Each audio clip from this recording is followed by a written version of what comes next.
And greetings, happy Monday. Welcome to the Steve Deace Show here live and on demand on BlazeTV, radio, and podcast.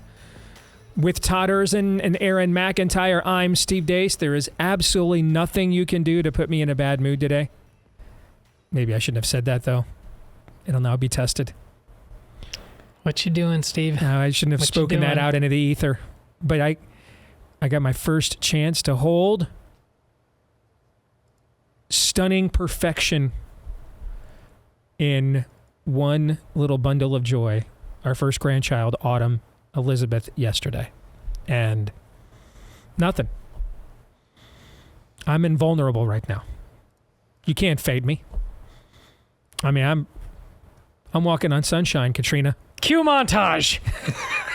No, but that picture of you actually holding her was actually as a, when we smile, you pose for a smile. I can't imagine a more authentic visage of you. You know, I not exclaimed, but Bella and I were downstairs when I saw that tweet come across.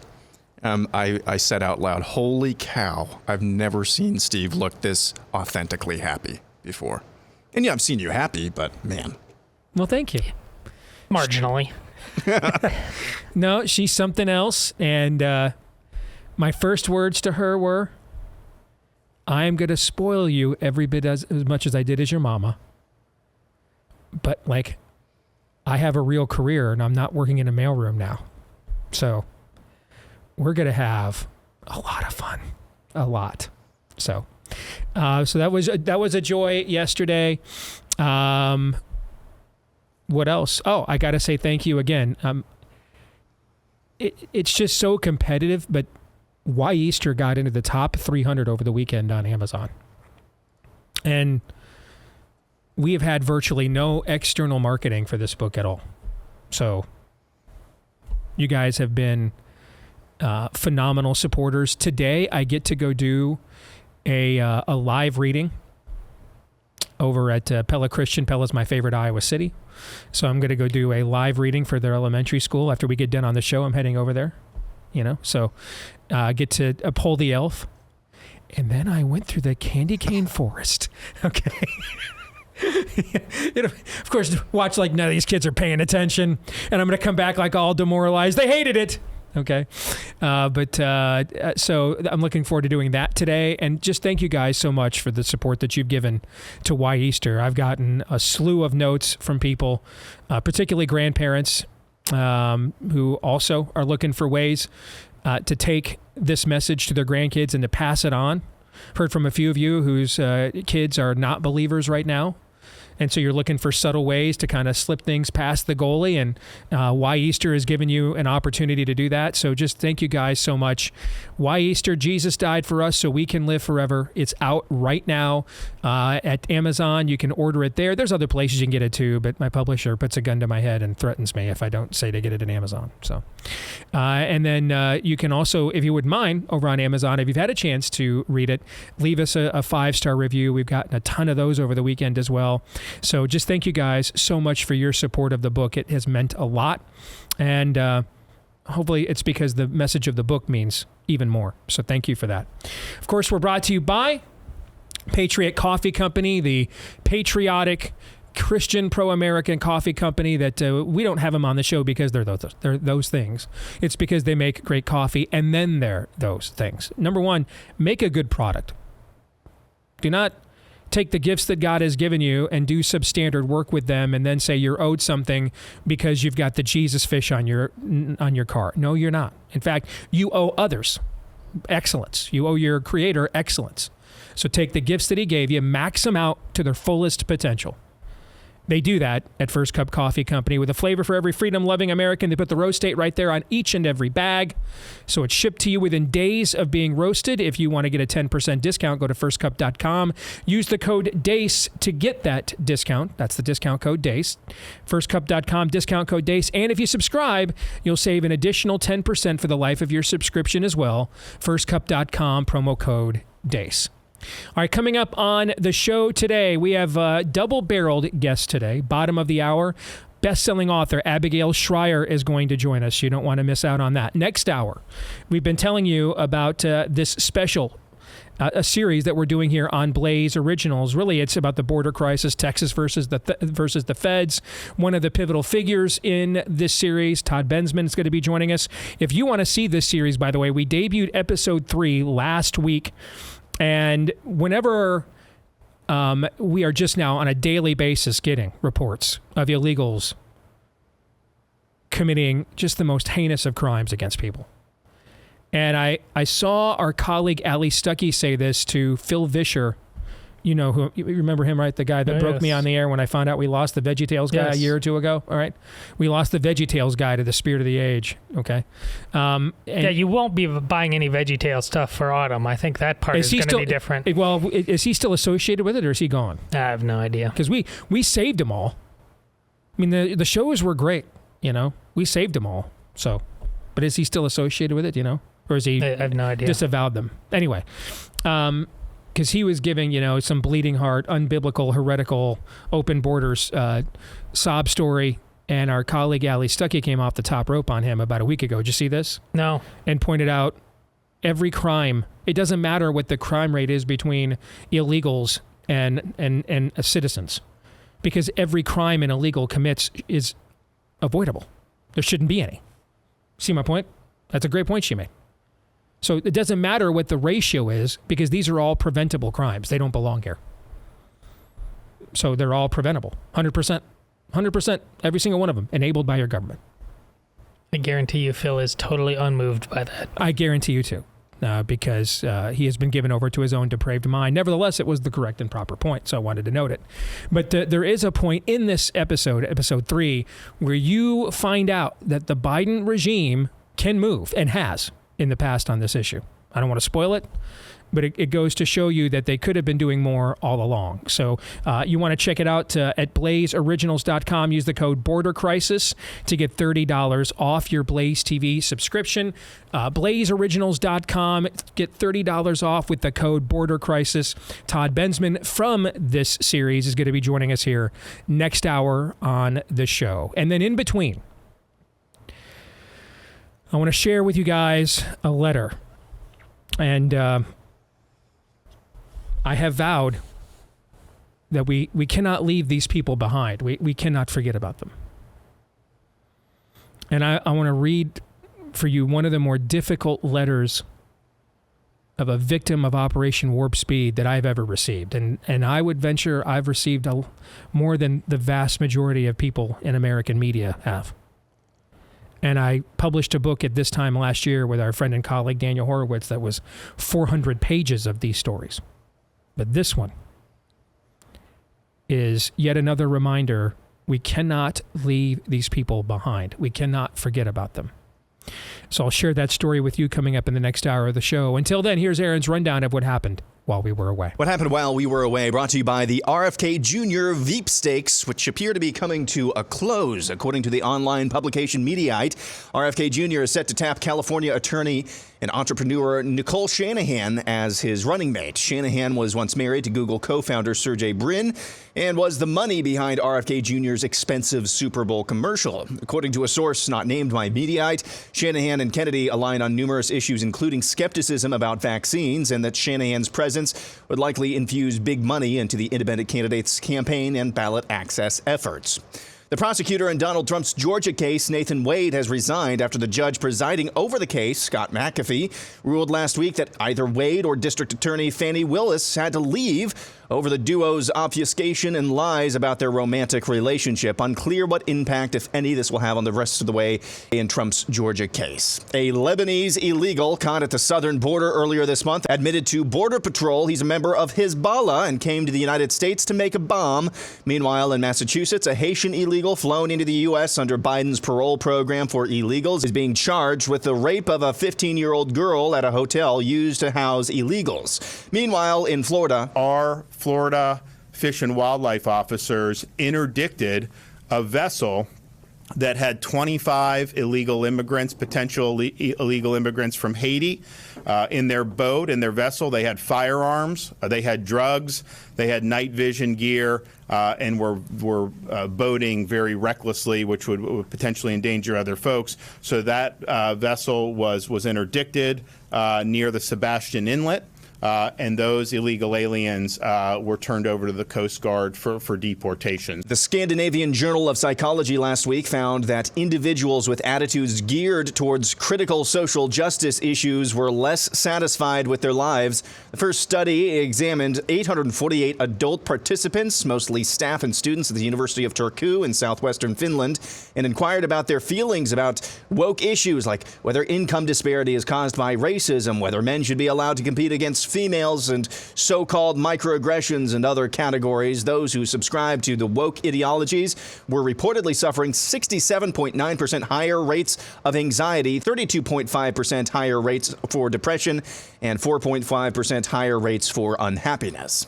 Todd's daughter Ainsley Erzin is among 16 female college athletes joining onto a federal lawsuit filed against the NCAA. That lawsuit correctly claims the Athletics Association has bastardized Title IX with its allowance of dudes who feel pretty to compete in college sports and use women's locker rooms at events. The plaintiffs are asking a judge to declare any male who has competed in the NCAA women's events ineligible, revoke and reaward any titles those athletes may have won, and stop dudes who feel pretty to compete in women's events going forward. And finally, a day late on the calendar, but right on time in our hearts, a tradition unlike any other. To me, it look like a leprechaun to me. All I gotta do is look up in the tree. Who else seen the leprechaun? Say yeah!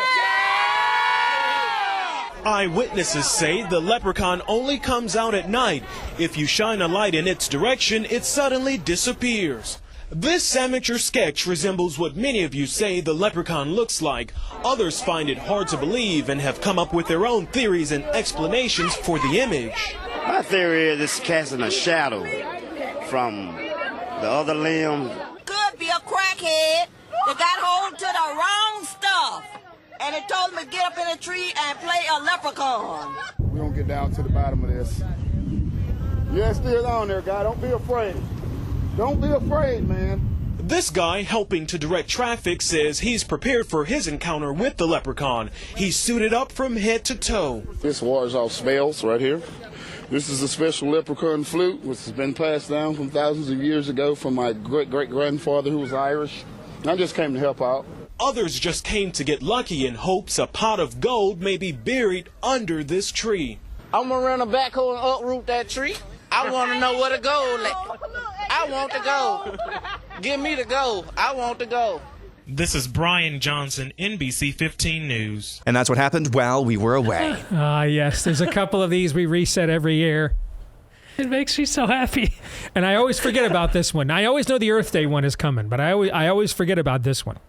It's Mobile, Alabama, right? That's where this aired? Crichton. So, yeah, the Mobile area. Mobile area, yeah.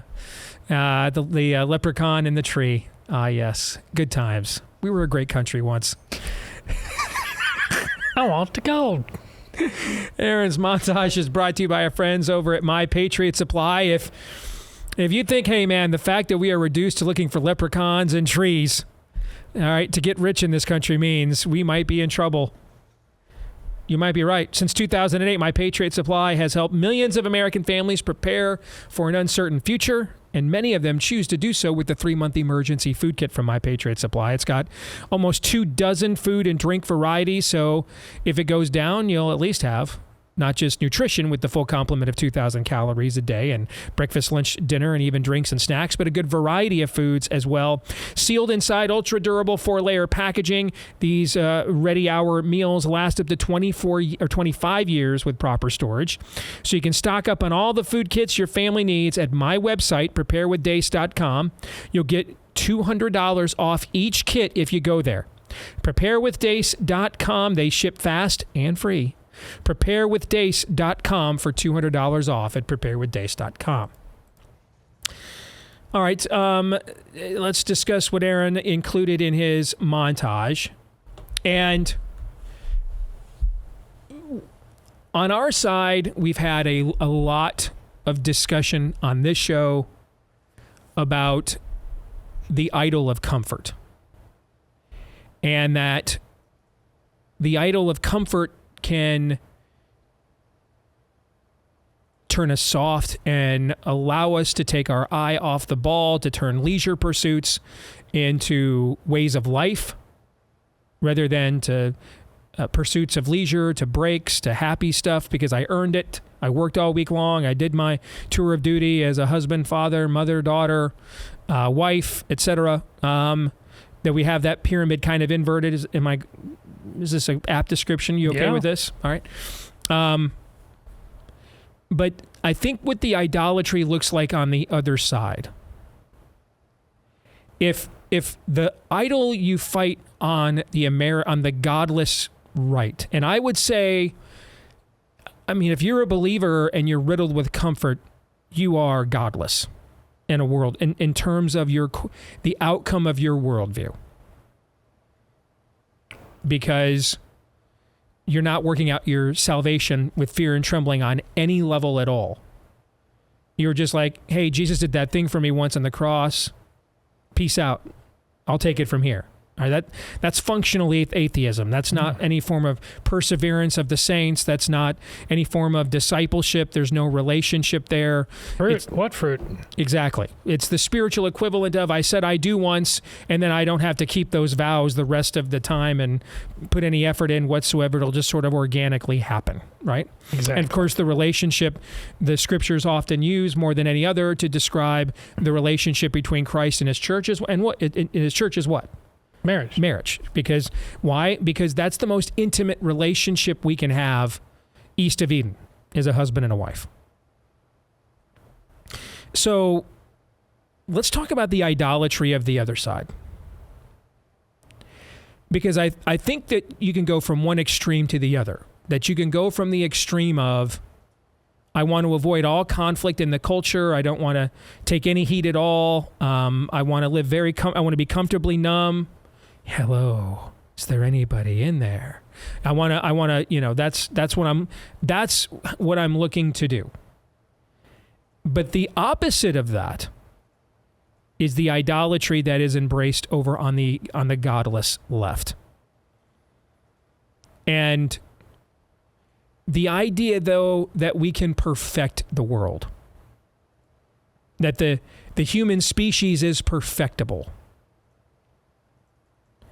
Once you internalize that as a worldview, can you be, just like we said a second ago, can you consistently follow a Lord that the world tortured beyond recognition and then strung him up on a tree to die on a wooden cross? I mean, if that's how we got in the tomb to be resurrected, and that's the foundation of our faith, having comfort be your prime directive runs anathema to that, right? Yes. I think this works the other way, though, too, doesn't it? If you believe truly that east of Eden, we can create utopia, that human nature is not basically bad, but it's basically good, and that it can progress to a form of perfection. When you internalize that, can you ever actually then get comfortable? No. No. I mean, Jesus himself said the poor are always going to be with us. Correct. There is a certain baseline. That doesn't, by the way, mean that you have an out to not engage with your faith. But you understand that there's a paradox here. The Christian faith is the acceptance of a series of paradoxes, that Jesus is Lord totally right now, but not fully realized on the earth as we live now in this period in history. That we share one another's burdens. We lay down our own lives. Okay, these are all paradoxes. Okay, and you have to, and so you understand that we have a role to play in using the things of this world to testify to a kingdom that's not of this world. And if we divorce ourselves from those things and we're not in those fights, we actually declaw, defang, emasculate our own belief system, because the world looks at it and says, well, if you're not really involved in the things of the most... I mean, how long did it take? Did the German church ever actually recovered from what happened there in the 1930s? Ever? To this day? Has it recovered? I don't think so. I don't think so. What did it do? Looked the other way or joined. and put the iron cross next to the cross, one or the other, with very few exceptions. And so if you're absent the clear existential lines of good versus evil, or well, that's not our fight, we don't have an answer. Well, then what use are you to people then? If you're not in the existential fights that we're involved right now, that even in our sinful state we can recognize that's a fight we should be in. Well, then why would I consider the larger cosmic existential claims of your belief system, right? Mm-hmm. Well, this works, but that's part of the paradox. We have to engage, but our Creator spent 6 days making the universe and then rested. And one of his commandments to his people was actually to take a break, rest, relax. You're not sovereign. You're not in charge of this whole thing. I am, so I took a break. You can take a break, One of the laws of Moses was that a man was, if he was newly married before he was sent off to war, he was to spend some time, getting to know, pleasing his wife, growing that marriage as a newlywed before he was just sent off into war. Because to everything there's a time and a season. We're not saying there's not a time and a season to enjoy things like March Madness. What we're saying is, that's a leisure pursuit, not a way of life, right? So the Lord had 6 days of work and 1 day of rest. That's kind of the ratio, right? Mm-hmm. Okay, yeah, all right. So on the other side of this, can you ever be, if you truly believe that the human species, Homo sapiens, can be perfected, can you ever be satisfied truly until you reach that goal? Not only can you not be satisfied, I think where you're going with this is it's going to drive you insane. It's going to drive you insane because you cannot accept since you don't believe human nature is basically bad, but you believe the opposite. How do you there's always been the challenge of how Christianity answers. How does a loving God permit evil? This works the other way though too, and the other side never gets called to the witness stand to explain itself. If human nature is basically good, explain to me the headlines this morning. And the morning before that. And the morning before that. And the morning before that. And the morning before that. And the morning before that. And tomorrow morning and the morning after that. And the morning after that. And the morning after. You see what I'm saying? Yeah. And so you can't ever rest. See, the reason why there's a challenge of comfort with the Christian faith is because rest is part of the Christian faith, to rest in the knowledge that God is sovereign, to rest in the knowledge that Jesus is Lord, to rest in the knowledge that he returns one day. Now, we can take that rest and turn it into an idol. And then we just use that as an excuse to not engage and do the stuff that we're supposed to do, right? Mm-hmm. Well, there's a fly in the ointment on the other side, too.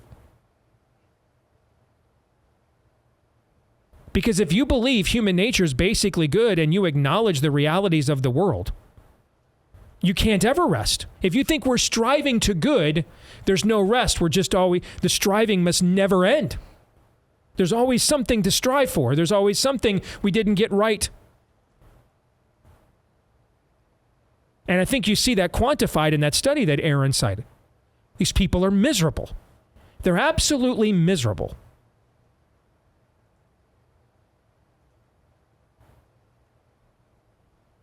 They're the least likely to have healthy marriages. They're the least likely to have children. I mean, look, the more godless we are as a society, we have the most leisure we've ever had.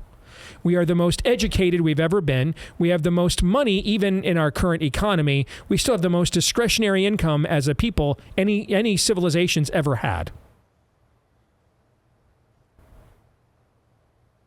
We have the most available sex that we've ever had. You have to understand that until recent times, if you were poor or working class, because we didn't have a middle class really and start to develop until the end of the 19th century, and a fully developed middle class really didn't exist until well into the 20th century. Thank Henry Ford and the assembly line for a lot of that. Okay, so if you were poor or working class, you didn't have 6 wives. You didn't have concubines. You didn't have time to go up to the hill to the Asherah pole. Because you're working someone's vineyard, you're stomping their grapes, you're picking their olives. You see what I'm saying? So You don't have time for that. You can't afford that. So the lasciviousness was usually in the aristocratic or wealthy classes alone. This is the first time in human history, really, starting with, you saw the Industrial Revolution in districts like the Whitechapel district where Jack the Ripper became famous, and in late 19th century London where, brothels and those sorts of things, red light districts begin to form all throughout cities. Prior to the last 100, 200 years, unless you were independently wealthy or a privileged class, you could not afford sexual lasciviousness. You just could not. It wasn't available to you. So now, you could argue that the Greeks were more sexually lascivious than us. But again, if you weren't a member of the elite class of Greek society, you didn't have the time or expense for that. This is the most sexualized, therefore, any culture's ever been. So we have the most sexual freedom, we have the most discretionary income, we're the most educated, and we have the most leisure time and pursuits any civilization's ever had. Overall, what's the condition of the average heart and soul and person in America right now? It ain't good. It's not good. We're the least happy we've ever been. We're the least contented we've ever been. Almost as if we weren't wired to be solely fixated on the things of this world. See, this is the yin to the other side's yang. That's a great way of putting it. They're not really opposites. They're dancing together. You flipped a coin.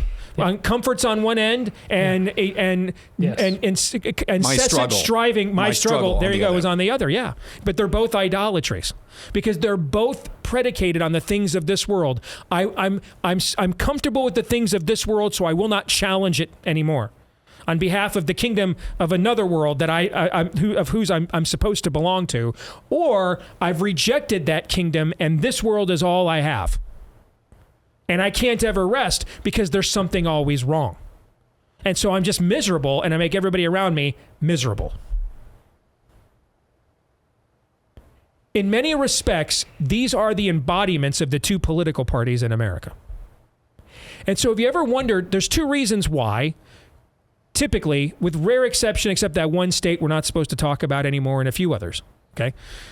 You tend to get basically the same thing, no matter who you vote for.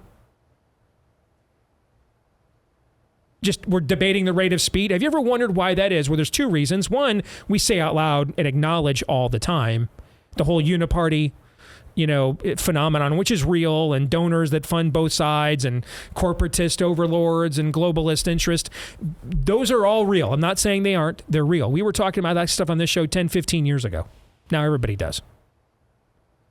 But there's another reason why. Because they represent who we are. Give me my comfort on the right. We must perfect the world on the left. That's why. See, these sides think they're at odds. They're not.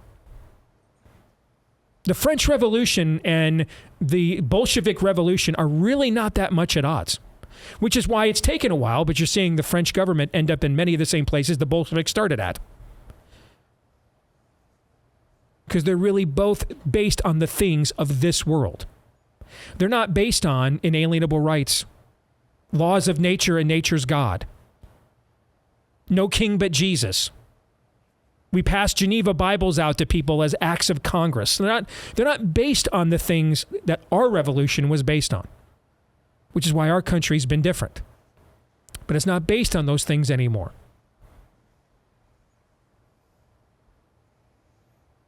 So now it's really not.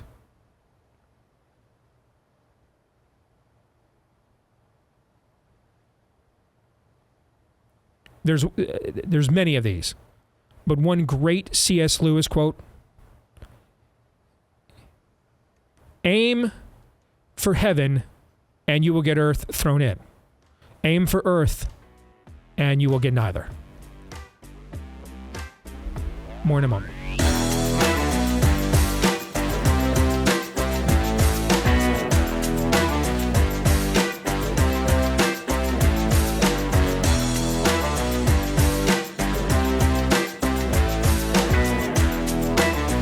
Well, I am already seeing more for sale signs in my suburban neighborhood than I've seen the last few years, maybe combined. Just one little anecdotal piece of evidence that some form of a housing boom is coming, even in the current economy we have. You can only sit on this much inventory for so long. People are going to go out there and brave the market with still way too high interest rates and everything else. That's why you want to make sure positively, absolutely, you've got a real estate agent you can trust to help guide you through this process. And we can help you with that at realestateagentsitrust.com. That's where you want to go. Realestateagentsitrust.com. These are agents that are the best in your area or the area that you want to move to.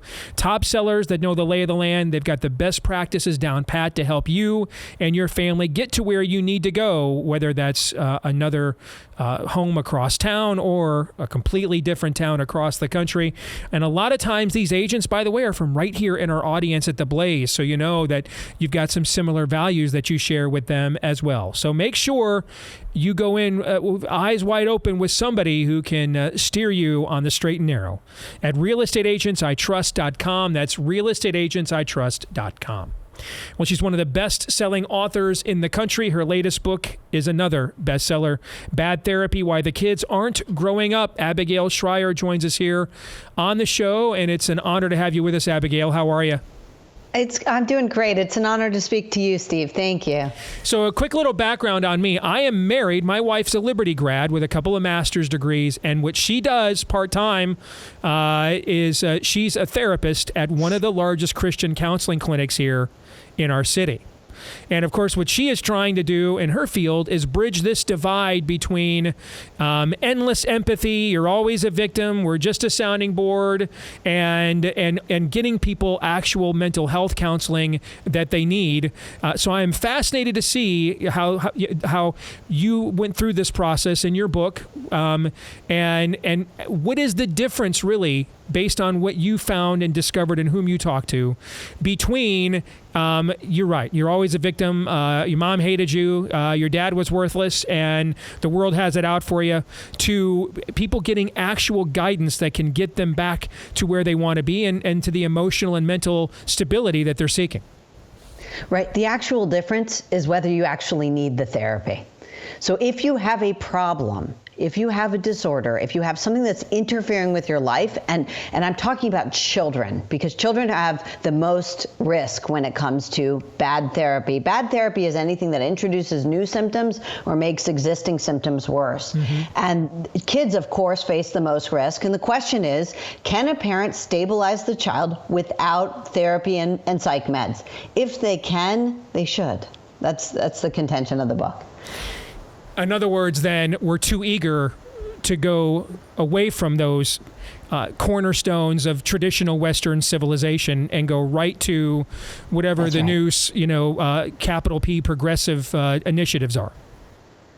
That's right. A lot of things are getting cloaked as mental health care today. And what the mental health establishment has done, instead of treating the vast numbers of unwell people on our streets, people with severe, who are really suffering, they are undertreated and undermedicated, and we see them every day. Mm-hmm. Instead of treating them, the mental health industry is focused on treating the well. And what they are doing is introducing into normal kids the idea that they have psychopathology, that they have depression. Kids don't say they're shy anymore. They have anxiety. They never say they're sad. They said they're depressed. They never say they're nervous when passing their elementary school. They say they have PTSD. They've convinced an entire generation that they're unwell. And in fact, that's why they're all claiming that they need mental health days off of school. Less than half of them say their mental health is good. How much of this is we just haven't taught kids how to endure? We haven't taught perseverance. I mean, I look at the gender mutilation issue, and I would imagine, for the, once we started going to corporately to schools and dividing kids up by grades, and you started, being expected to shower after PE or athletic practice, I would imagine there wasn't a single kid as soon as that era dawned, that probably at some point did not notice the nakedness of somebody of the same gender in a gym class afterwards in a shower or after practice. But it just, it was a phase. You noticed it. You didn't have a whole bunch of people people like watering that seed to go and talk to and instantly, well, maybe I'm gay. Maybe I, maybe I'm trapped in the wrong body. And so you just moved on. You just endured through that awkwardness and cringiness, and that was part of growing up, and you just moved on and ended up asking out the girl for prom that you thought was cute all along and never thought about it again for 30 years. Now the whole world stops because you had these kinds of thoughts. Is that kind of what you're talking about? That's exactly right. That's exactly right. And I love the way you said that, because the cure for a lot of adolescent angst is growing up, taking on responsibility, taking a risk, jumping into that adventure of life and going for it. And you know what? You fail sometimes and you move on. But if you, instead of going for it, consult a therapist, if you constantly consult your feelings, and if your feelings are constantly front and center, you won't have the confidence to go out and do those things. And in fact, that's what's going on. An entire generation in school has been treated to therapy. We have all these social emotional techniques and coping techniques. And what they do is they take a kid deeper into their own minds. They become more fearful, more worried, more afraid of taking a risk on their own. And it's really counterproductive. And we've really incapacitated an entire generation. How much of this, we are this week 4 years from when we started doing, 15 days to flatten the curve and then 30 days to slow the spread. And when the data started coming in, both here domestically and then especially internationally, that these weren't working and had no impact on what we were doing whatsoever, it seemed to me that we did a lot of this in the West for two reasons. One, governments just like to accumulate power, just as a historical arc.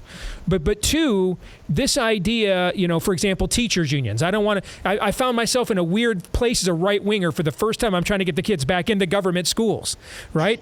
And it just seemed like a lot of, frankly, I hate to stereotype, but I'm going to, a lot of cat lady teachers just had a whole bunch of psychoses about, their obesity and everything else and how much they're vulnerable to the virus. And so therefore the kids have to be punished and suffer. And I'm going to project my psychoses onto the children rather than kind of be a guiding light for them as teachers have been in the past.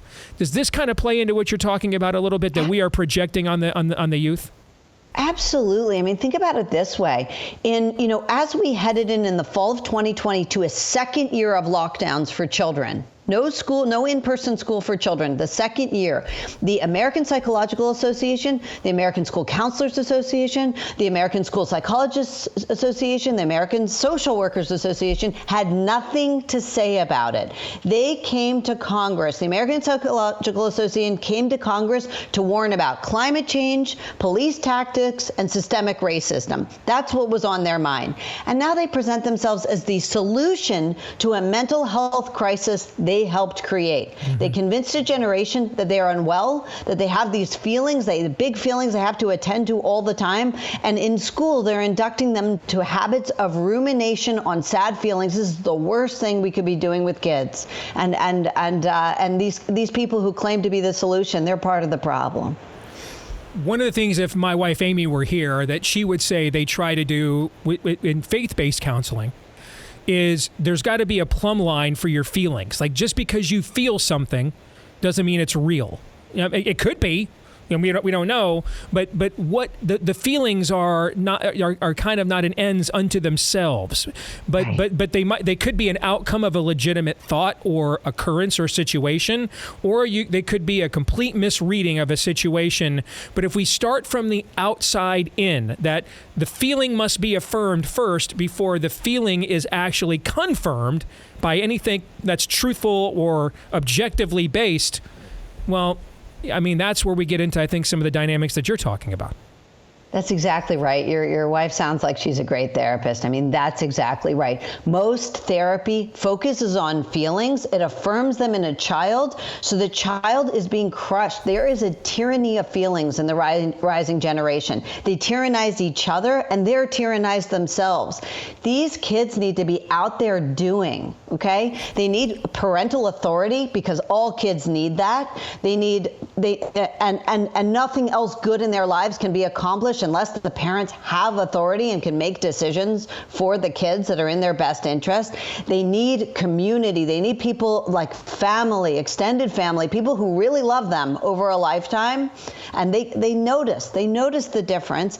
And they absolutely need, independent activity, not constant monitoring. Okay, they need to try and feel like they have a capacity to do things in the world. And these kids need chores, they need structure, they need to be out feeling like I can do in the world. Instead, 17-year-old boys in this country are telling mom they don't want to get their driver's license because driving is scary. For the first time in American history, a 25-year-old male is more likely to be living at home with one of his parents than in another home with a wife and a kid. That's never happened before in American history. Is this what you talk about in the book, gentle parenting? Talk about that. What is that? Gentle parenting is a therapeutic idea that you always affirm a child's feelings. You don't ever assert your own authority as the parent. You are on the child's level and you give a child options. You try to coax them along. If you go to any parenting forum about parents who have tried this, and they do, these are I call it almost battered mommy syndrome. These kids hit, kick, bite, punch, slap their parents at 5, 6, 7 years old. Honestly, it sounds like abuse. And most importantly, the kids aren't getting any structure because it's actually really scary to a child of 3, 4, 5 to believe that he's in charge. But that's what this therapeutic idea is, that we always have to worry about a child's feelings. A child's feelings are always front and center. And guess what? These kids are being crushed by their own feelings. Last thing I want us to talk about is the role social media plays here. I mean, we did the traditional fundy thing. We homeschooled our kids, and even with that, keeping the world out was impossible. I mean, we would look at Snapchats on devices, and we were just stunned at the things that kids will say to each other now, particularly the boys. What they will say to each other on social media. When I was growing up, man, your parents were going to need a really good orthodontist if you said stuff like that to other boys. I mean, your face was getting rearranged. There was some form of a law of the jungle enforcement mechanism, and now I can just go on social media and say anything about anybody I want, and I'm a victim. And I wonder how much that makes it harder for parents, even if they want to parent the traditional way, because their kids have so many other places online where they can get the emotional, unconditional affirmation that you're warning against. Look, I completely agree. Look, I have 3 kids. I go as low tech as you can go, but honestly, the schools require them to be on the computers. It's hard. There is no doubt. And social media is very bad for kids. But here's the bigger problem. We've given kids a desperately unhappy life, including things like social media. We've been afraid to curb it, right? We've known for 8 years about the dangers of social media. Why didn't parents do anything? Because they don't exert their own authority in their homes. Mm-hmm. They don't do what they know to be right because we're so reliant on the experts to give us permission. And here's the problem. We've given kids this incredibly unhealthy life, and then we just pour in mental health resources. We pour in the speed, the SSRIs, whatever diagnosis we've decided to give them in place of a healthy life. We need to take that stuff out and give them a healthier life, which includes a sense of purpose, continuity, contributing to the group, chores, feeling of efficacy, and yes, independence from surveillance from mom.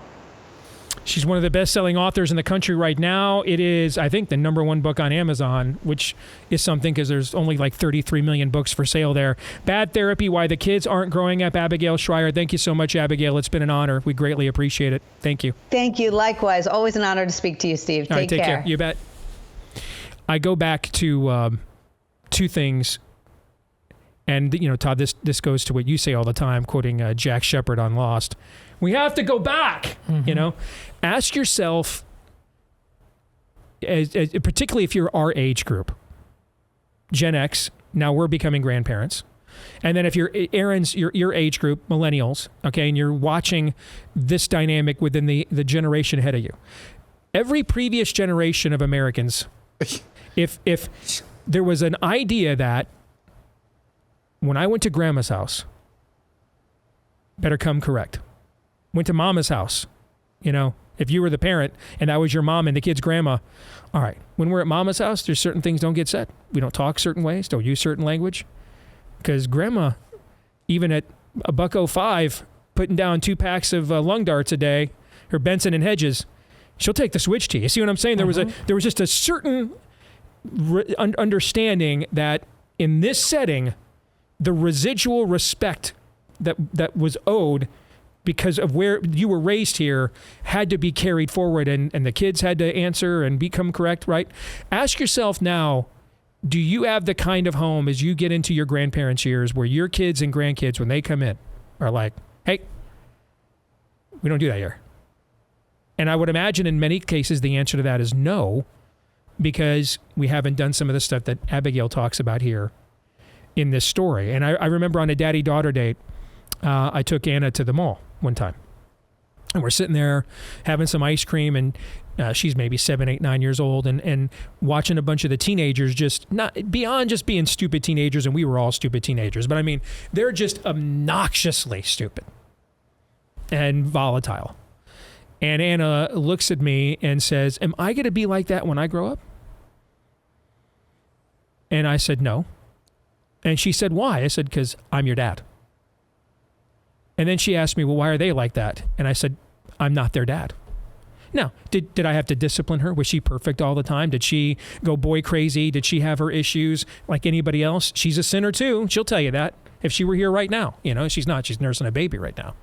But that at least provided some form of plumb line that there were some things that I'm not permitted to do, because that just violates the social compact here, and there's going to be consequences, right? How much of that exists in many homes nowadays? See the first half hour of this show for why. It's exactly that. It's that ridiculous dance of the two sides of that coin that you talked about. Parents have opted out either because that the version of bad therapy that she's talking about is the utopian notion of parenting. Ultimately, these are all inherently good little vessels, and we don't want to be oppressors or anything like that. But the other side is that to just simply, I'd rather be comfortable than negotiating anything with my kids, and I'm sure they'll turn out fine. Well, you know, dude, especially if you're the dad, you're not negotiating anything. Correct. Your dad, they're the kid. Yep. Give them tons of love, but, you know, draw lines in the sand and make it abundantly clear the order of things. My brief reaction to that interview is we let go of the rope at light speed. Yes. That's as good as reaction as any, actually. Hour 2 is next.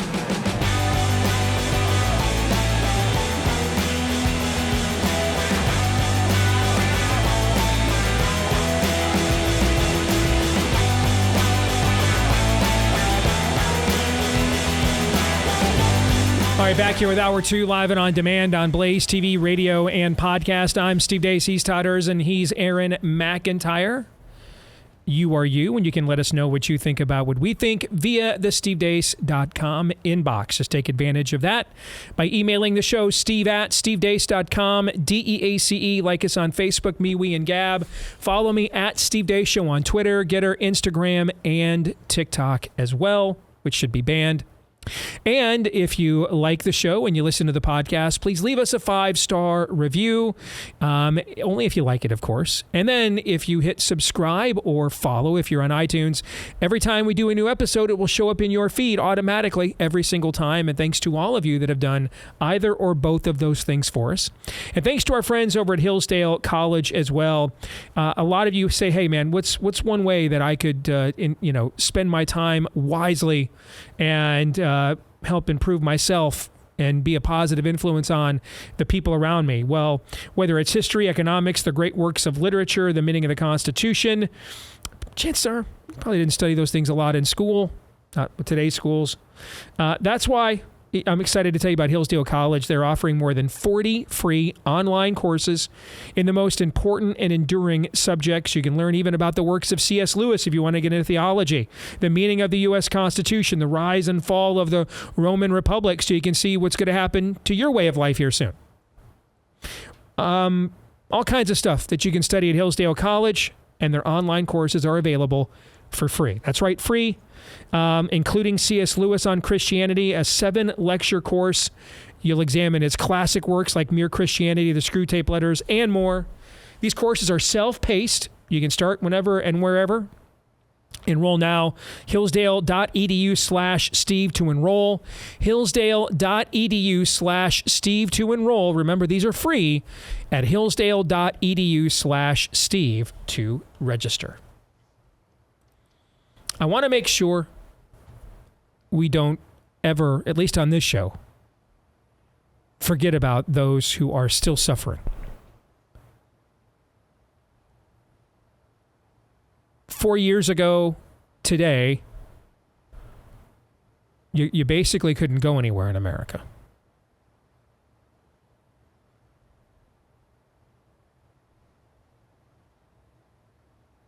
I mean, these are just things that were never uttered in this country ever before. And yet they didn't just happen in this country, but almost every other one. Like when Thanos snapped the whole world, with a few exceptions, instantly imposed its citizens, upon its citizens, a level of draconian tyranny that on a global level was unprecedented. And it did it without a shot fired. Any treaties were signed. It didn't matter the form of government, heritage of the culture, language, and custom of the people. And then we were told that our only way out of that was to be subjected to the largest human experimentation project in the history of our species. And to be injected with a genetic serum that had never been successfully brought to market before, that there was no data would actually work. Oh, they claimed that there was. They lied. And we know that now. Suspected it then. But this was your path back to normalcy, back to work, the kids in school, seeing your grandparents at the retirement home again. You had to be subjected to this mass experiment. Almost like you had to take a mark to be able to buy or sell. That's a euphemism for participating in society. And so many did. Billions with a B of doses were given worldwide. In this country, about 85% of all adults took at least one dose.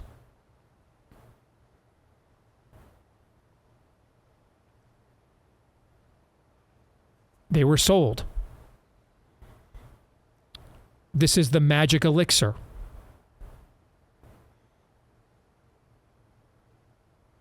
This is the path back to normalcy. Getting your life back. And too many have suffered because of that lie and not gotten their lives back. We wrote about one of them for the Blaze last week, Erica Samp. I co-wrote a book a year ago with 400 pages of stories like this.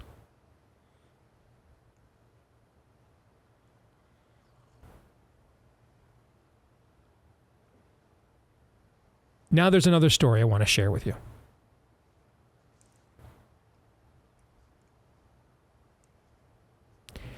After seeing your article on Erica Samp and your comment about vowing to expose the vaccine and the harm it has done, I feel compelled to share my story with you. In February of 2022, I received the booster vaccine. My husband, a federal employee, was mandated to take the first vaccine and subsequently the booster. I followed suit. 2 weeks after the booster, I started to have gastrointestinal issues. At that time, it did not occur to me it was related to the vaccine, as the onset was gradual. The 2 years that would follow, however, have left me with no doubt that the vaccine has permanently damaged me. It began with some mild constipation that over the next couple of months would be treated with over-the-counter laxatives as needed. The deterioration, however, progressed quickly. As constipation became more constant and persistent, I began to have to manually manipulate stool.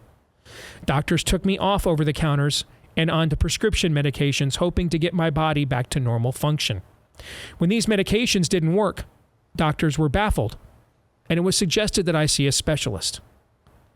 The downward spiral continued. My stomach was getting severely distended, and I was in pain. At the end of July, I went to the emergency room where a scan showed a perceived blockage. I was sent directly to emergency abdominal surgery.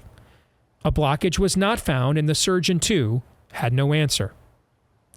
I finally secured an appointment with a GI specialist, and while I waited for a colonoscopy to be scheduled, things got worse. My bowels were now in complete peristalsis, and the stool was poisoning me. My husband, out of desperation, searched online and found a hose system that would soon be my lifeline for the next 7 months. It was the only way to get the stool out. Now that I was expelling stool, it was coming out in strange forms. Stringy, clot-like blobs, different colors, bound up as if I ate a plastic bag. Never anything normal, and never anything that could be referenced to on the Bristol stool chart.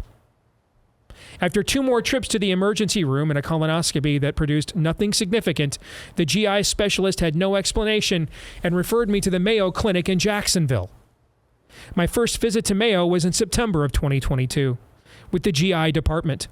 After that initial consultation, the test began that would last over 5 months. I was tested for everything: GI, neurological, autoimmune, urology, gynecology, pelvic floor, colorectal, every scan, x-ray test, blood work. Anorectal, I think that's manometropy. I think that's how it's pronounced. EMG, MR defecating proctogram, dynamic MRI, lumbar MRI, autonomic reflex system, brain and spine MRI, geotransit scan, fluoroscopic colon imaging, pelvic floor electric stimulation, neurological exams, physical assessment, urodynamic bladder function test, and all kinds of other things I can't pronounce. During this time, I was taking more than max doses of every prescription, OTC laxative, and stool softener around the clock, and still needing this hose system. Doctors were baffled, but the instructions were whatever it takes to keep the stool out of you. After the conclusion of all that testing, there were still no answers. They had detected some weakness in the pelvic floor and an enlarged rectocell, but nothing that could explain why my colon was not functioning properly. It was then determined that I needed to go to Mayo in Rochester for a specialized test, a colonic manometry, I think is how it's pronounced. And this would determine my colon function.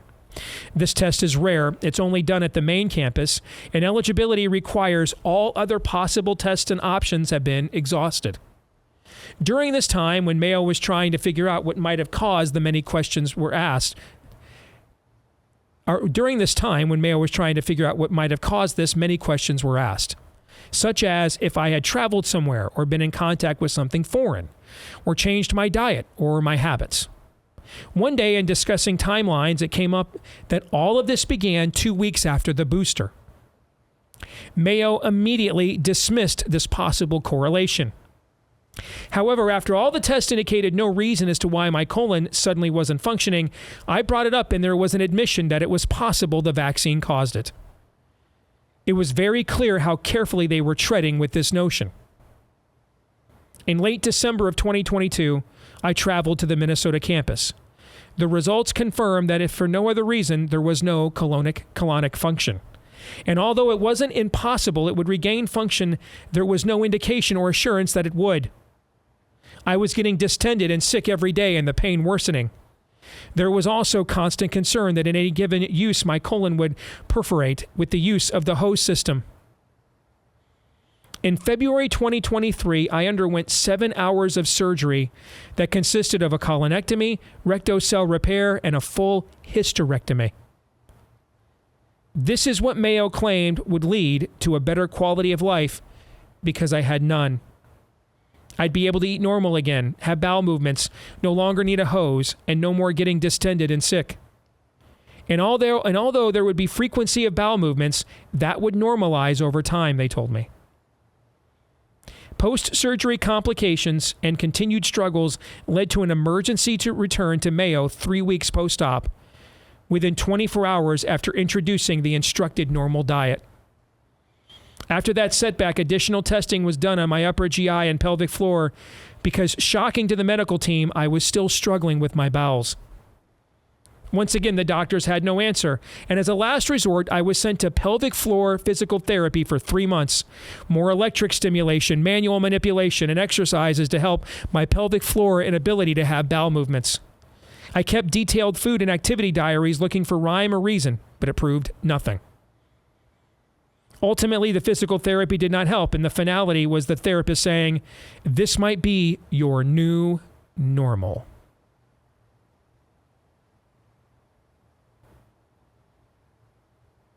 When I brought this to the attention of Mayo, they reemphasized what a rare case I have been and how they've never seen anything like this before.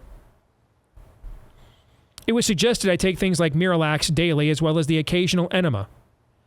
Once again, it was back to whatever keeps it moving. 1 year plus later, post-op, and I am no better off, with the exception being that I don't have to use a hose system. I'm not able to eat normally without food getting stuck in my body. Therefore, I'm malnourished and underweight. I have to twist and contour my body to move air and stool. Head between my legs on my hands and knees, buckled over in the shower. My bowel movements are again all over the spectrum, everything except normal.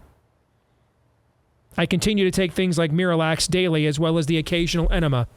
Whatever is left of my GI system is clearly not functioning properly.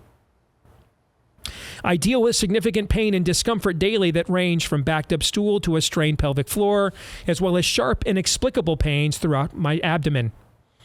I am sick and continually declining, wondering each day if my body is just going to shut down. I can write on and on about the daily struggles as not even all of this paints the full picture. The point is, the medical experts and community don't know or won't admit why this happened. And furthermore, can't explain the outcome of what was supposed to be the fix. So what happened and continues to happen to my body since I took that booster? I was once a perfectly healthy 45-year-old. This is my story. Given the sensitive nature, I will withhold her name.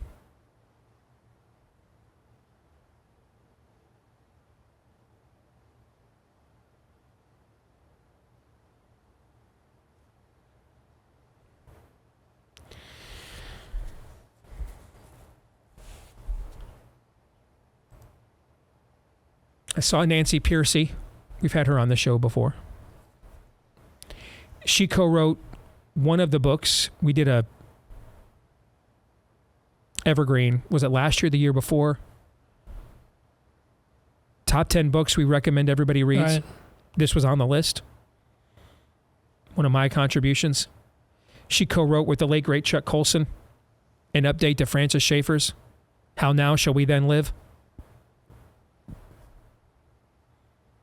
She was telling the story of somebody that she knew who dropped dead shortly after taking the vaccine. And this has just happened recently.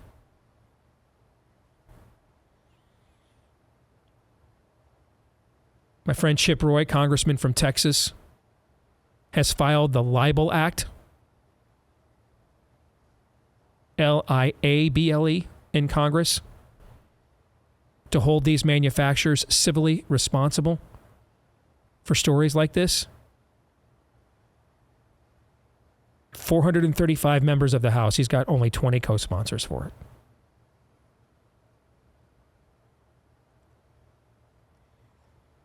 And when you consider these didn't save any lives, they didn't do anything.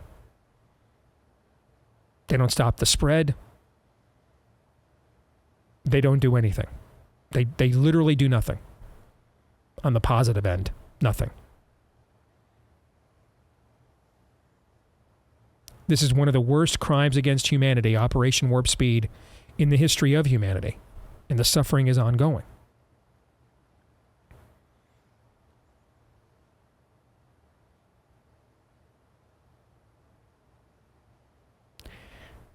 I can't speak for everybody else.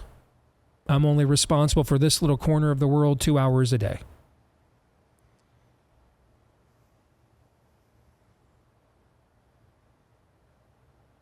But I want to make it patently clear, if it wasn't already, I'm never moving on from this. Ever. Until there are heads swinging from trees. After a fair trial, of course.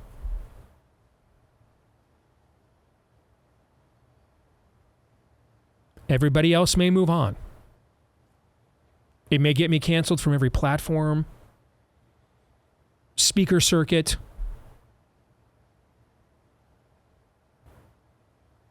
I'm never moving on. It would be profitable for me to do so. It would be better for me to do so.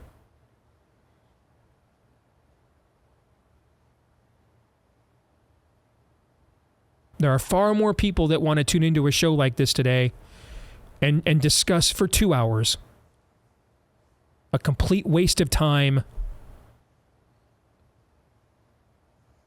based on the media taking something Trump said out of context and trying to create another Charlottesville with it. Which they will do another version of next week and the week after and the week after that. We're not going to do that show. We're going to do this show.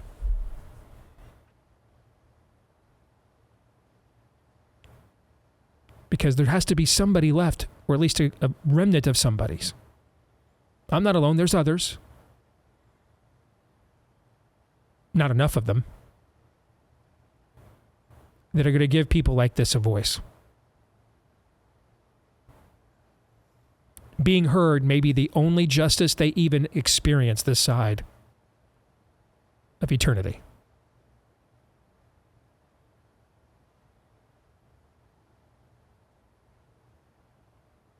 So I know in the handbook I'm supposed to look away when the people who did this to this woman claim things like, we saved 100 million lives, we're curing cancer.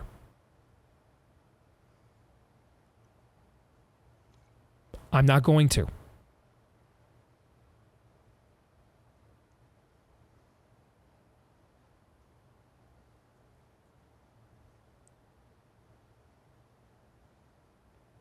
And as long as there's a mic in front of me, I'm going to do what I can so that you can't either.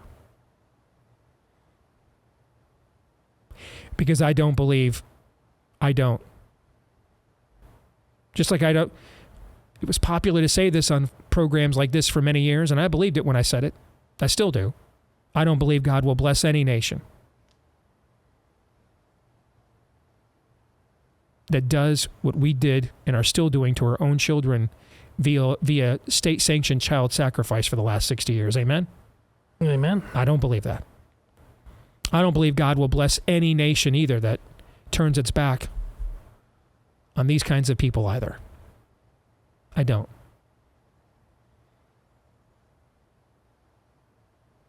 My worldview leaves the 99 behind to find the one lost sheep. My worldview cherishes the widow's mite.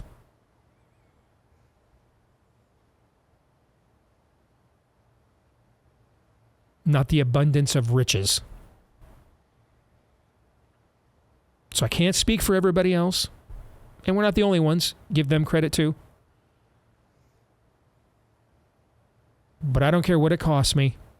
What's a few thousand book sales? What's 20 spots on the iTunes ratings compared to the suffering that people like this are undergoing? Still. No resolution, no justice. And in many cases, it's just not even being sought or discussed. So no. I'm never letting it go. And if I was ever tempted to, it was about, not too far off from this time last year. It was last April. I'm at the pinnacle. I had a best-selling book and a movie out in over 1,000 theaters across the country. The list of people that have ever had a best-selling book and a movie based on their own book released in the same year, it's names like Stephen King, Dean Koontz. It's not many people. And I'm on it.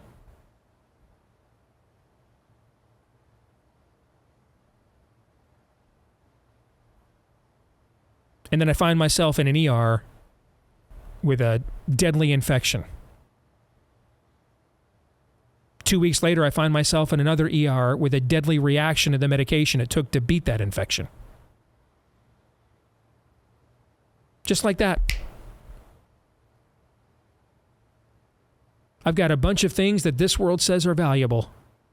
And just like that, I might not be in this world much longer. Let me tell you, I know it's a cliche, but that gives you some perspective. Can't take any of it with you. And can all be taken from you like that.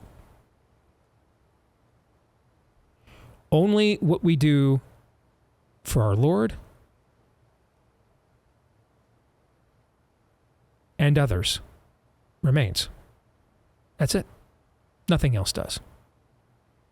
And you'll never walk through a cemetery and see, had the biggest house, syndicated on the most stations. You won't see that on anybody's tombstone.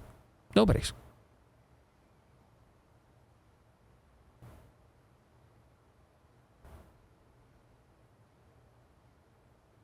So, as long as this mic is hot in front of this face, we're going to give a voice to these people. It doesn't profit me to do so at all.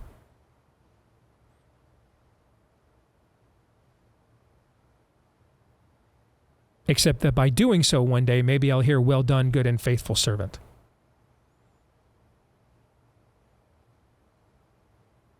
And that's the greatest reward of them all.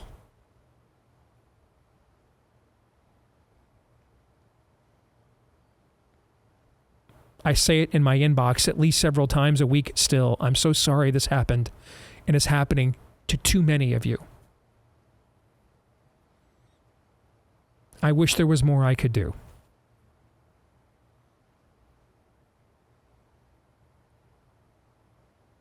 I tried everything that I knew how to try. I tried to leverage every relationship I knew how to leverage to reach people who right now still refuse to be reached.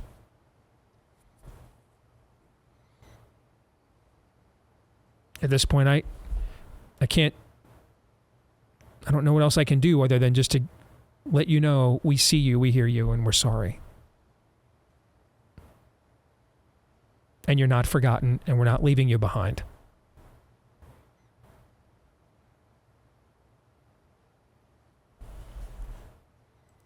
I wish we could do more.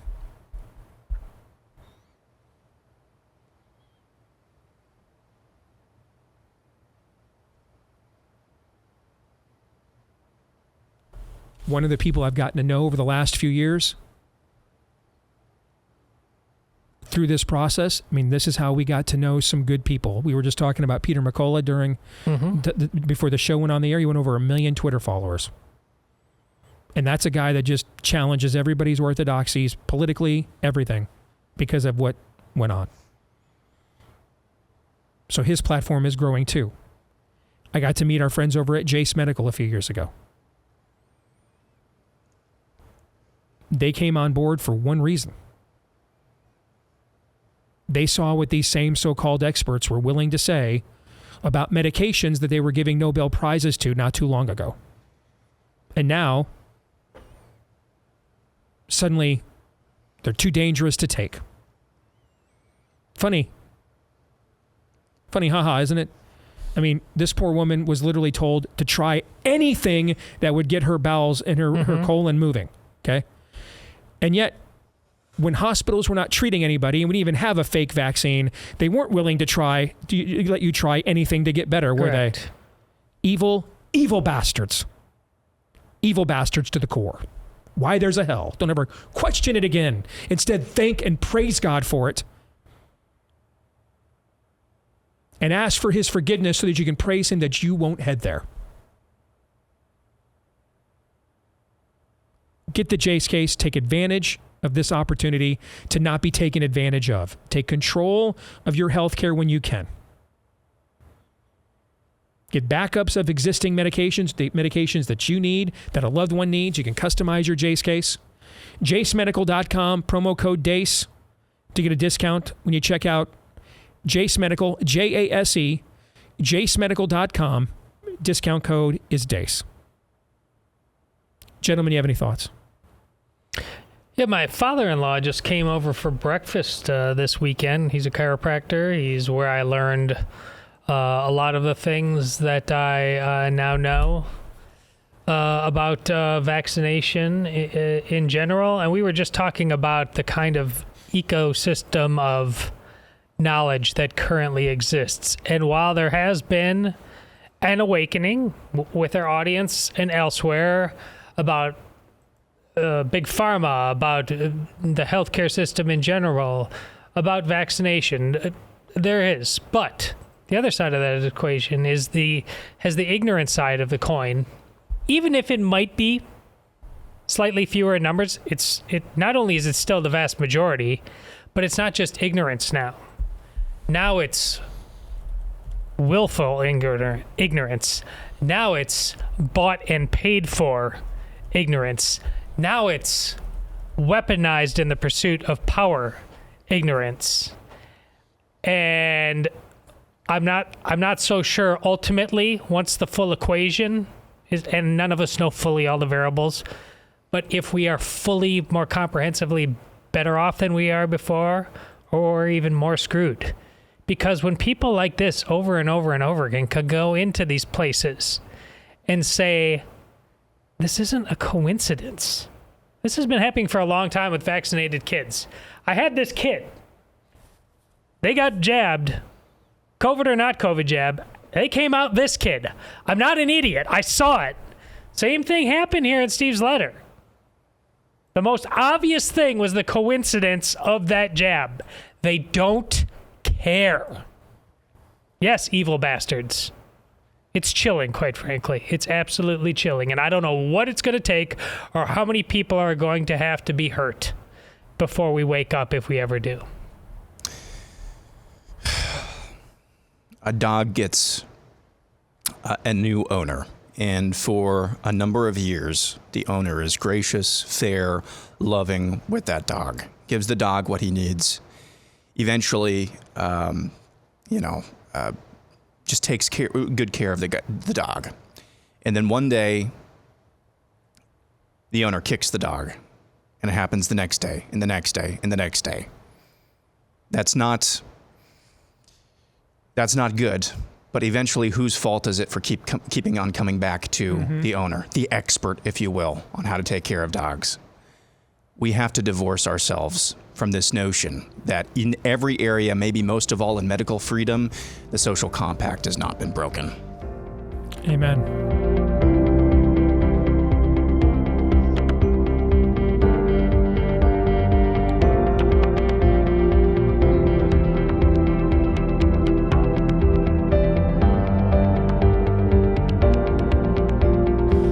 We have partnered with our friends at Preborn here on The Blaze to save tens of thousands of babies. And we're hoping that this year we can do even more, but it's going to require your help. Everything they do at Preborn, both the conviction and the truth they seek to confront mothers who are considering murdering their child, like my mom did when she was 14 years old and pregnant. They show her the ultrasound, let her hear her baby's heartbeat. That usually will convict her conscience that is another human person that she is carrying. It's not a unviable tissue mass or an extension of herself. But they also understand that it's women who are in the positions that my mom was in, 14, pregnant, not in a secure, stable relationship.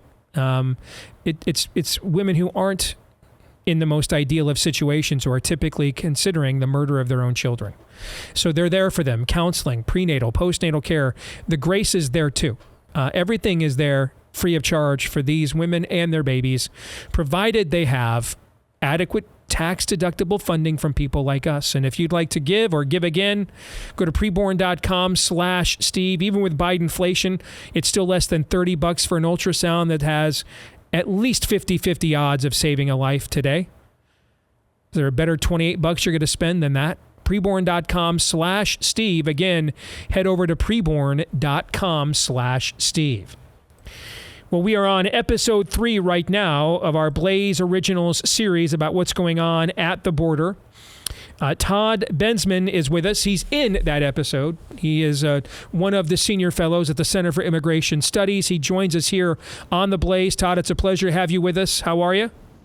Great. Thank you for having me. Appreciate it.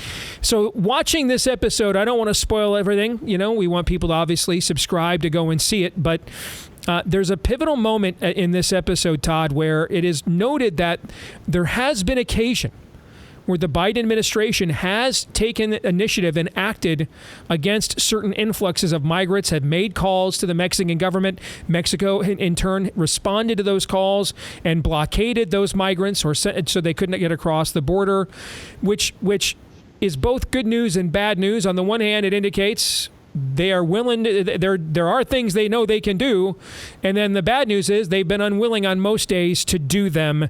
And I think that's one of the key moments in our third episode here. But what are your thoughts about that episode and that particular moment? That's right. Well, clearly there has been conflict within the Biden White House, especially among their advisors and political appointees over what they're doing at the border. Because remember, no Democratic president or administration has ever done anything like this. This is way, way outside the boundaries of anything that even Democrats had ever been willing to do, where you have a completely open border and everybody who gets there gets in right away. But there were times during the first couple of years of this when the so-called, I call them moderates, people that were against what was happening, stepped in and tried to battle the liberal progressives who actually had control of immigration policy and tried to reverse it. And usually it had to do with fear over an election. So, a lot of that was happening in the year before the 2022 midterms. And they did move decisively to try to limit the numbers that were coming across, to try to divert, to slow it down. They did, for example, air deportations of Central Americans and of Haitians, lots in the thousands, tens of thousands, even hundreds of thousands by air. Nobody even knew this was happening, to get the numbers of Haitians down, to get the number of Guatemalans and Hondurans down. They would ship them all the way back to their home countries very quietly. Nobody ever advertised it. They weren't proud of it. They didn't want to upset their liberal progressive base that they depended so much on, but they happened. And another thing that they did that was very significant was they worked hard to have other countries that are airport transit countries slap visa restrictions on all these different nationalities so that they couldn't fly through and get to our border easier by air travel. And they worked very hard. It was like whack-a-mole under that. I lay it all out in the book. But in the end, the chief DHS secretary is a progressive liberal on the very, very far left from the NGO, migrant advocacy industrial complex is what I call it in the book. And he put the kibosh on all of that. All of those advisors left afterwards, and now you just have the progressives pretty much in charge of it. We are talking to Todd Bensman from the Center for Immigration Studies. He is one of the key players in the latest episode of our Blaze Originals right now, talking about the border crisis and Texas versus the feds. Reminder, you can get this episode at blazeoriginals.com. Use the code BORDERCRISIS to get $30 off your Blaze TV subscription to see it. blazeoriginals.com. Use the code BORDERCRISIS to get $30 off. There's a question I want to ask Todd that I'm going to get to here in a moment, after we remind you about our friends over at Patriot Mobile. They've been on the cutting edge of building America's parallel economy, and thankfully it's fully vested in one product that we all need to thrive in modern society. That's our mobile phone. They give you access to all three major networks. If you join up and become a member at Patriot Mobile, you can get access to any of those networks, switch anytime you want for free. They have an outstanding customer service team. You can keep your phone, you can upgrade your phone, keep your number, change your number, number. They'll customize it just for you. And you'll also have the peace of mind of knowing that you're not just getting a great product first and foremost, but you're also no longer directly supporting people who hate you. So make the switch today to patriotmobile.com/Steve. Use the offer code Steve to get a free activation when you do at patriotmobile.com/Steve. That's patriotmobile.com/Steve. All right, so Todd, I think this is the question on everybody's mind watching this every day. In fact, I've been posting this on my Twitter feed every morning for the last 3 months. If this is not some form of a replacement, then what is it? What is the possible benign, innocent explanation for what is being permitted at our southern border? Well, I have an explanation that it's not very benign, but it is an explanation that I think makes more sense than replacement or any of those other theories out there. And that is that it's just good old-fashioned making a ton of money off government policy. Remember, I mentioned that there is this constellation of non-governmental organizations that are moving the immigrants through South America, through Latin America, to our border. And then once they're at the border, they then move them in and resettle them. And so it's this massive, like continent, Western Hemisphere length enterprise.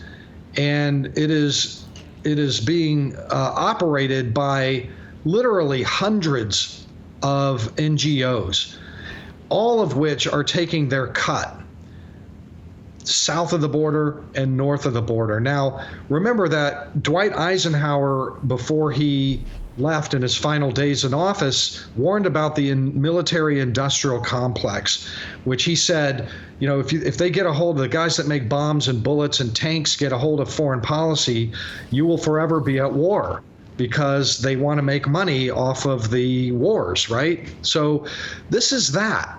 This is about these NGOs.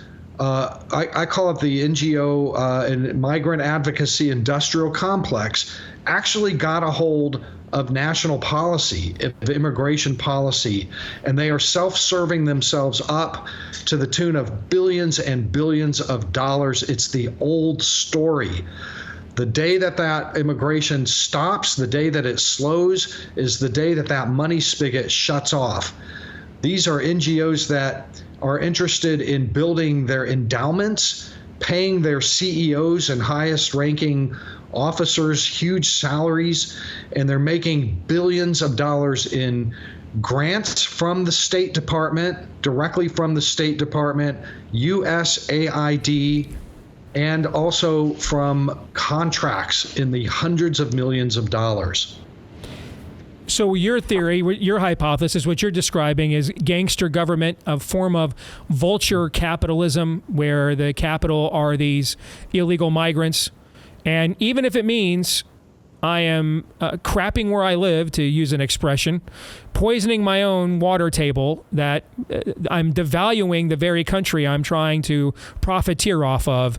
The money is just too good right now to be concerned about what the long-term ramifications of blowing this entire thing up through this method just happens to be. Right. And remember, you know, in my book, I have a whole chapter on this, a long one, where you have the class of advisors and political appointees that came in with the Biden administration are not your normal advisors and policy appointees. They come directly from those NGOs. Mayorkas himself was on the board of directors of HIAS, one of the biggest profiteers going out there. And those are the advisors who crafted the policy that has created this mass migration crisis. You know, end of Title 42, end of Remain in Mexico. Everybody gets these stamps into the country, CBP 1, people flying in, all of it was crafted by those people, and their organizations and former employers are the ones that are making huge bank on this. Look, I'm an old journalist. 23 years, I was a reporter, and I always went on the basis of follow the money. I think this is as simple as that. I'm sure that they'll get Democratic voters one day, extra Democratic voters and whatever else. But I think that's really more of a cherry on top than, the point of this. I think the point of this is always the usual point, making the cash. I actually think your hypothesis is worse than mine. I mean, I'm serious. If there is some form of mission here, even if it's nihilistic, but there's some form of principle like a cultural hijacking, there's an opportunity to confront something like that in the arena of ideas head on. What you're describing, frankly, the American people could bring no level of pressure to bear in order to stave off that level of greed that becomes nihilistic. I mean, what would they possibly bring to bear that would get people to say, that are that craven to step off the gas pedal or the gas pipe that they're addicted to right now? I think that there is a way to address that, and a direct way, which is through the power of the purse. Congress, the House, even the House by itself, could hold up funding, could bring leverage in the short term, but in the longer term, there could be very well, funding bills and legislation that endorse this idea and say we are not going to allow contracts to be let, especially no bid contracts, which is what's happening for the most part, or that there will be a higher order of accountability to the State Department about who they're giving cash to, their grant program and all that, and just shut it down. Shut it down. It can be shut down through the power of the purse and through legislation at some point. And there have been some bills, some early bills to try to defund the UN, for example. So there is growing awareness about this NGO issue. Well, Todd mentioned his book. It's called Overrun: How Joe Biden Unleashed the Greatest Border Crisis in U.S. History. You can pick it up at Amazon.com. Todd, thank you for being a part of the show and for your part as well in our series here on Blaze TV. We appreciate both. Thank you for having me. I appreciate it. You bet. Brought to you by our friends over at Relief Factor. Pardon me. Living with pain is no fun, especially if it's the kind that just keeps coming back, and that's what inflammation in your joints can cause, that stiffness, achiness, soreness that just won't go away. So some doctors got together one day and they said, hey, we're prescribing drugs that can mask the symptoms, but those symptoms can come back, and sometimes those drugs can have side effects. What if we could come up with a supplement that's drug-free that would allow us to go after the inflammation causing the pain in the first place? And what they came up with is what's now known as Relief Factor. Hey, it's not 100%. All right.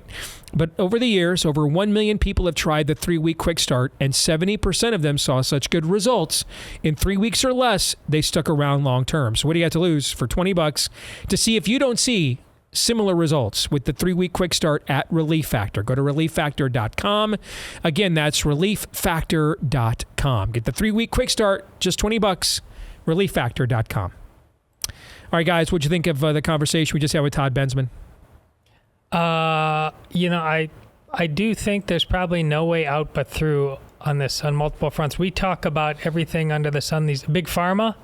I mean, you just talked about, why are people being, are looking the other way when people are being hurt like this? The same situation, it's the money.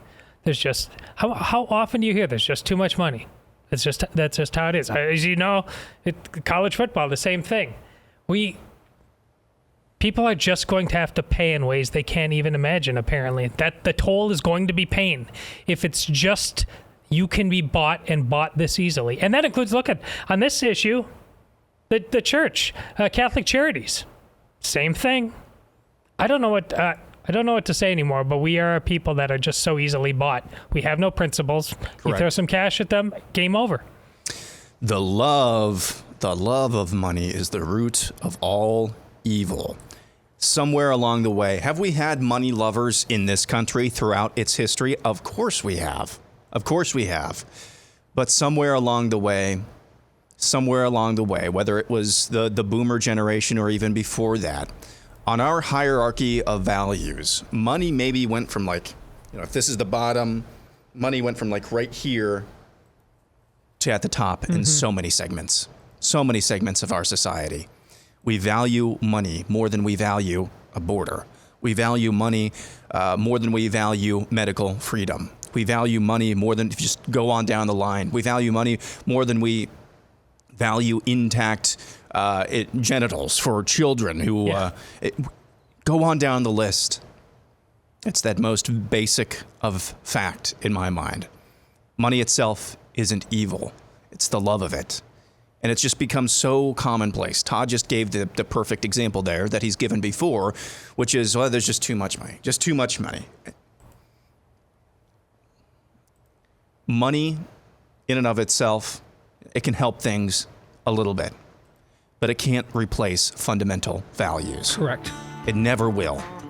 And what you just heard theorized by Todd Bensman is even in the area of border security, the basic premise of a country, the love of money has taken precedence.